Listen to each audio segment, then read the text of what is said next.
联合国24发出重大警告，讲人类若无要加强气候行动，地球伫咧2100年的时就会升温3.1度。救援人员黑暗当中将倒去路树山走，才被妨碍交通。印度气象局预测，强烈气旋达纳之后用强烈气旋风暴的姿态扫过，有15000万人口的西孟加拉邦加奥里萨邦，风速每点钟110公里，沿海地区这草厝恐惊遭到重大破坏。至少110万人已经撤离到内陆。当局表示，拯救生命是目前重要的代志。不过，这只是近代环境灾难来临进前，互人神经紧张的缩影。科学家一直发出警告，化石燃料大量减少，和气候变迁，地球愈来愈热，风暴的威力也愈来愈强。联合国只是发布重大警告。Current policies are taking us towards a catastrophic 3.1 degrees Celsius temperature rise by the end of the century.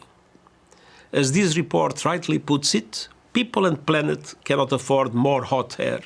联合国颁联合国应对气候变迁的程度甲需求发布年度排放查期报告，警告人类若佫无采取更较强大行动，2015年巴黎气候协定气温增加幅度控制伫1.5度内，可能无法度实现。3.1度已经是这份协定的2倍外，各国爱伫政策制定顶悬超车。Either leaders bridge the emissions gap, or we plunge headlong into climate disaster. This report shows annual greenhouse gas emissions at an all-time high, rising 1.3% last year.